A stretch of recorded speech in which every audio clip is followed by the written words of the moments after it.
definitely has a favorite. You are obsessed with Japanese maples, Bill. I would say so. The story of the garden and the gardener, next on A Gardener's Diary.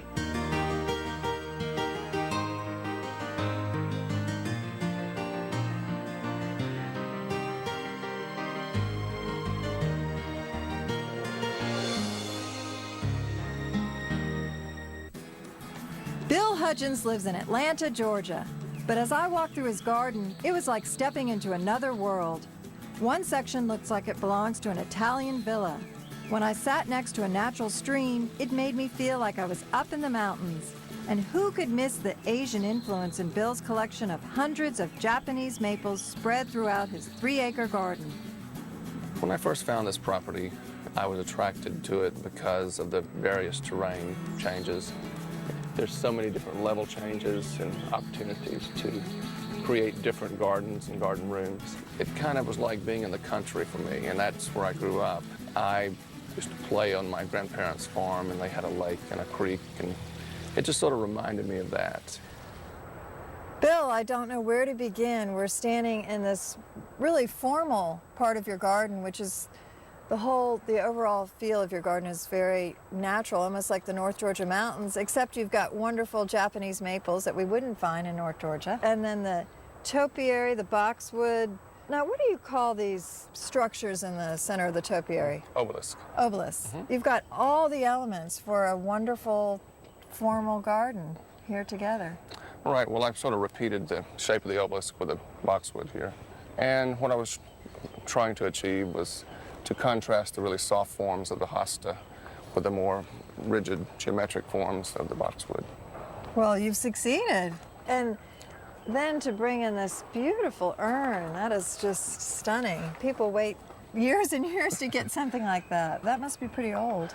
It's probably about 100 years, I would say. And the detail of the hosta, is that cabotan? Cabotan, yes. Oh, as a little edger and the dwarf mondo, the contrast of those two very leafy forms. I like a lot of color contrast, especially greens and chartreuses. Well, that's such a great detail, and that's something that people could really try in their own garden at any scale. You don't have to have a garden as large as this. And the Japanese maples in pots, you don't see that as often as you see just Japanese maples as a specimen in a garden, but they're really elegant.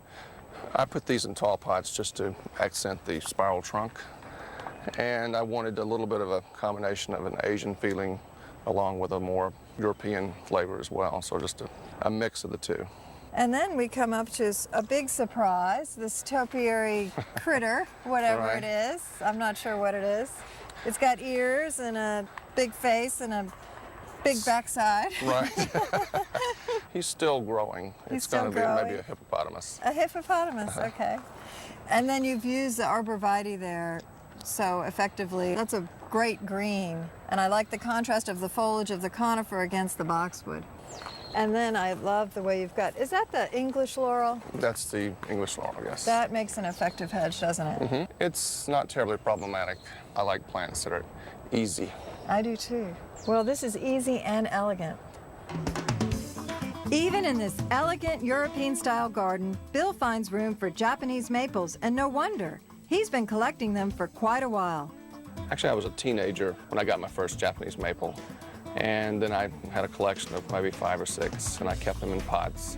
Once I moved to my first home, I had more space and could plant in the ground, and my passion just sort of went crazy, I guess.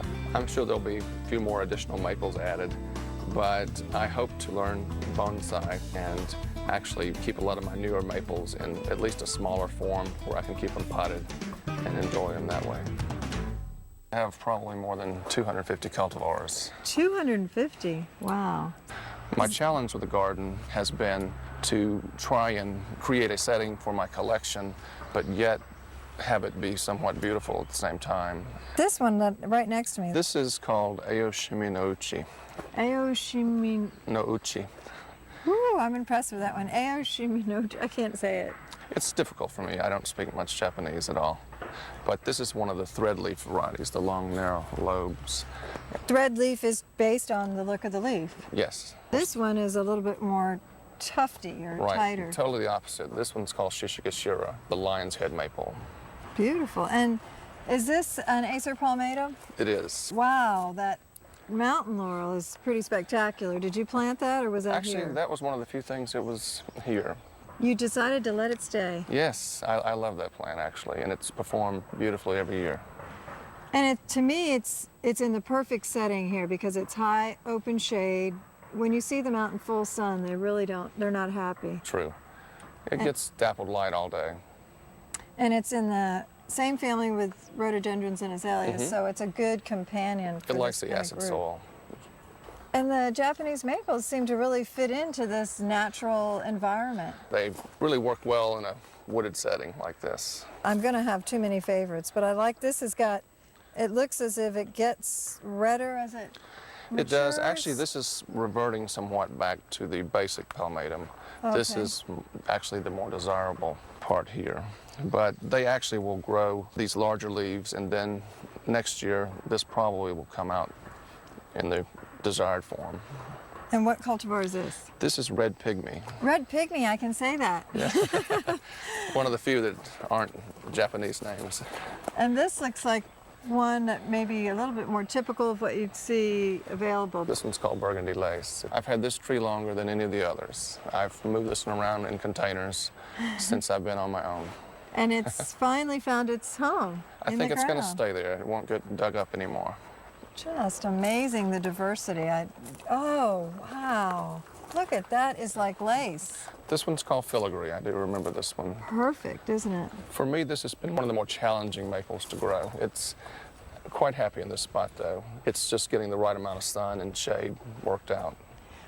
So it appears that high open shade is ideal for Japanese maples. For most. And especially in Georgia. Right. With our hot, intense afternoon sun.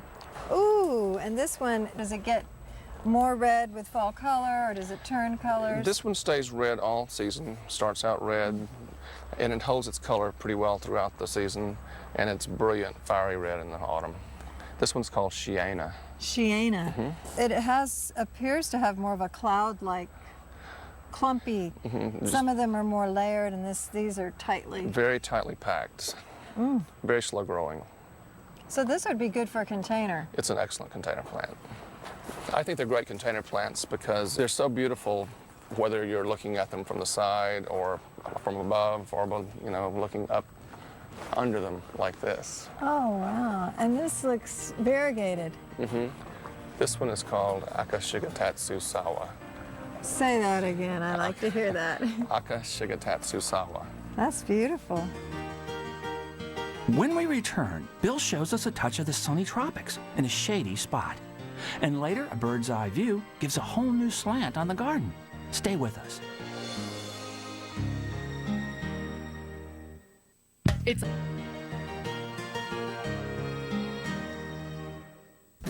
When I saw almost every square inch of Bill Hudgens' garden packed with plants, I knew he was a passionate gardener. I guess I've always been a gardener, always been interested. When I was 4 years old, I had a vegetable garden myself, which was maybe a 3-foot square. Bill's lifelong interest in gardening led naturally to a successful career as a garden designer. I actually have a retail garden and design shop, and it enables me to work and have fun at the same time. At work and at home, it seems Bill Hudgens is always planting something. He's even turned his driveway into a lush shade garden. When people come up your driveway, this is really the first thing people see, and you've created a carpet of colors, a tapestry, using mostly foliage plants like this wonderful Hakanakloa. I love this grass. It's also known as Japanese forest grass. I love it because it's one of the few grasses that will grow in shade. And I love the texture with the blue hostas, especially in the ferns. Do you know the cultivar in that? That's Blue Angel. Blue Angel. That's one that's been around for a while, but it's still, as a friend of mine would say, a good doer. Right. And I like the size of those leaves. And here you've got boxwood, more of a formal element, but you've integrated it again successfully with the large hosta leaves and the ferns. Just sort of a serpentine pattern. I wanted something that just sort of moved without becoming a a small hedge. So you've got the wonderful Belgian block and then the little Mondo right next as an edger. And all of a sudden, boom, an exclamation point, there's a palm tree. Right. Just when I thought I was in Japan, but maybe they grow palm trees with Japanese maples. These are grown in Japan, actually. Really? These wow. are European fan palm. It's actually Chinese, but some people call them windmill palms. Oh, actually. it's a windmill palm. Okay. Sure, And and that's very hardy here in Georgia. It's very hardy here, and it's a palm that people cannot grow in South Florida because it's too hot. So you've got the best of both worlds. And the hostas are so effective at just creating a big splash of color with their bold texture, especially the large leaves. More ferns, the ghost fern I love too. Oh, that's the Japanese painted selection ghost. That does have that ghost feel, doesn't it? Right. Well, and I love looking over to the island of the ferns that's all one color. It's just an effective way to use a plant like that. Instead, you don't have a lawn. Right. I did this because I wanted to have something just sort of calm to look at, because most of the garden is a collection, and there's so many varieties. This I felt like was a nice foil, just like a lawn, for everything else that I put in. And the blacks, I'm intrigued by the black. What fern is this? This is the shaggy shield fern. Shaggy shield, and it's hardy here in Zone 7? It's quite hardy, yes. Wow. It's an evergreen. They're sort of at their prime right now. They're beautiful. Will they fill in this space as the summer progresses? Somewhat. They will become more relaxed. More relaxed, I like that. I do too. It's not far from the woodland driveway to the front of Bill's house, but the difference in styles is amazing. Bill mixes formal and informal elements to create his own take on European style. I actually love to travel, and I love Italian gardens and French gardens for their architectural features. This is such an elegant entrance to your home with these terraces. What was it like when you started?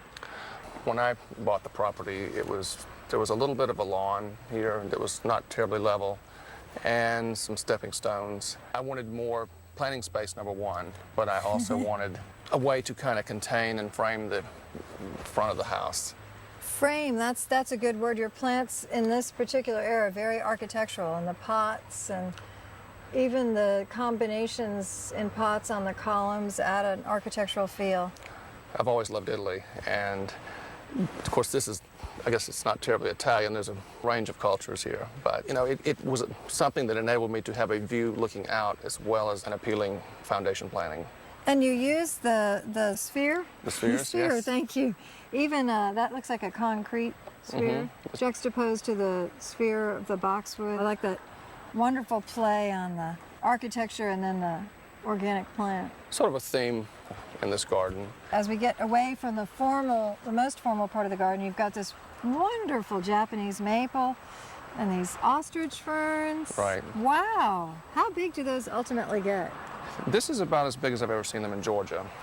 In the northern states, they will grow, I think, up to 5 feet high. They do tend to spread a little bit out of hand, but that just makes more new plants to transplant somewhere else in the garden. What a wonderful combination with the pots, too. These are antique Chinese planters. Oh, antique Chinese, Italian. Right. It's truly an American garden. A little bit of both hemispheres. And how many people can have a wonderful stream like this? We could be in North Georgia. This looks True. so natural. This is one thing that attracted me and caught my attention about this property.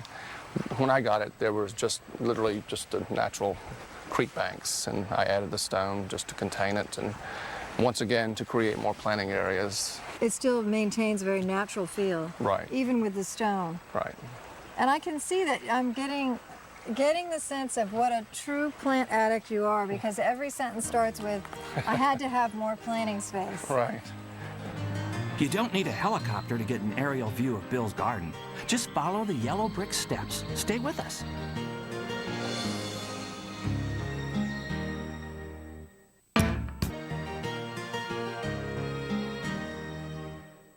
I loved exploring Bill Hudgens' Atlanta garden. No matter how much of it I saw, there always seemed to be new places to go. Around a bend in the path, a stone stairway leads to a whole new level. We're pretty high up at this point in your garden. Would you call this the upper garden or I call it the upper path, actually. the upper path? You can barely see the roof line of your house, so you really have a property that really is steep. And I like your pathways, the color of the gravel and the edging with the stone. This is actually a great gravel for slopes. It's called red rock. Everything has a sense, Bill, of having been here. It looks so established and it has a real sense of place. Well, actually, my goal was to have more of an ancient feel, sort of a crumbling feel. A little bit of that European theme, antiquities that we discover, the big pots throughout the garden, and then the little hidden areas, this little terrace up here, that's another retreat to come up here. A place to rest after you've climbed this hill. These are actually some stones that were from the front terrace that I removed and recycled to create this patio. And this Japanese maple, the color on this one is just beautiful. Would you call that, I don't know, burgundy or deep maroon? I would say a deep burgundy. That variety is called Zenda Red. And this looks like it gets probably more full sun than a lot of your maples. It does, and it's quite happy here as well. I find that most maples, given adequate water, they do well in full sun or part shade. And against this variegated boxwood, the contrast is really, shows it off, doesn't it? Brings it out, yes. At ground level, the winding paths and lush screening in Bill's garden conceal and reveal each new area. For a completely different experience, you can also see the garden from above. The terrain is so diverse, you get this spectacular view from up here. Did you come up here and think about how the garden would look down there when you designed that section? I took it into consideration, but I really did this area because I wanted a nice little open spot to house my smaller maple trees. Your smaller maple trees, but there are quite a few of your smaller varieties. This is sort of what will hopefully become one day my bonsai collection, to keep my ever-growing collection manageable. That's one way to do it, is to dwarf those plants. Right. So then you can have even more of them. That's true. Wow. Well, there's so much variety and color, and you are obsessed with Japanese maples, Bill. I would say so. That's a good obsession. And then it's such a contrast to be amongst all this color and look down to really all the shades of green and the different forms that it takes. You're really an artist at combining textures and color and form and using green. It's a clear illustration of green is not just green. Exactly. Bill likes to create a cool look with combinations of green, but for the ultimate in cool, you can't beat a touch of blue. Stay with us.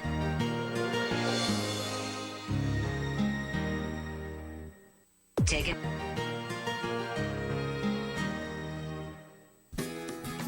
I think it's great when gardeners connect their indoor and outdoor living spaces. Bill Hudgens' patio creatively blurs the boundaries between house and garden and provides a spot for entertaining. But no place in Bill's garden would be complete without at least one of his favorite Japanese maples. The leaf on this Japanese maple is so distinct, it's almost as if it's curling back into itself. Right. Sort of reminds me of a bird's foot, actually. This one's called a kushimo. A kushimo, I like that name. And does it get fall color that's It's of beautiful. any It's note? actually a brilliant gold. Makes a great tree to guard or welcome you to this more formal European feeling patio and all these containers with the topiaries. And I just have to comment on this ligustrum because it's such an ordinary plant and you've turned it into an extraordinary plant. I needed something bigger scale, and I thought that would work to sort of anchor both sides of the terrace. It does. And how long does it take to get something that big of a scale? A few years. A few years, of course. And then you've got the boxwoods, and all these pots, are these all Italian? Mm-hmm. These are actually from Sienna. There's many qualities of Italian terracotta, Sienna being sort of the intermediate. So sienna's a good one if you want to have pots to leave out all year round in a Zone 7 garden. Right, as long as they're well drained. And this sort of grate, what is this? What was this in another lifetime? That used to be a balcony. A balcony? Yes. And now it's a wonderful sort of, what do you Just a call console. it? A console, a sidebar. And talk about dramatic centerpieces. more Japanese maples, and then you've got the water-dyed blue. Right. I like the combination of blue and white, and I think it's especially effective in the evening too with the candlelight. Well, do you actually use this? Do you take a break and entertain out here? Upon occasion, I do. And the sound of water is always so soothing, I think, no matter what form it takes. Right. Did you have this wall? Was a wall here? The wall was here. There was actually a small planter here. I wanted to have the sound of water, and I wanted to create a focal point for my dining room here. And you've even introduced the variegated boxwood, which is such a pretty plant. Right. Especially after it gets a little bit older like these have. The texture's great, I think. And this is a really good use of ivy, I think, in a container. Keep it in a container. Right. Ah, a feast for the eyes. Just your containers make a garden for most people.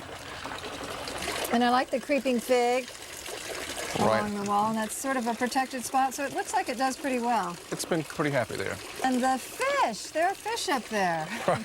You don't have fish in here, but you've got fish up there. Exactly. Those are the low maintenance fish. All right. They jumped out, I guess. I don't know who I heard say this, but they felt like a garden should walk with you, walk along with you. One way to achieve that is to have repetitive elements. So your eye not only focuses on the overall vista, but you sort of repeat the same feeling as you go along, and then you, of course, will come across some surprises here and there. My garden is my personal garden. I think, above all, that's something, if you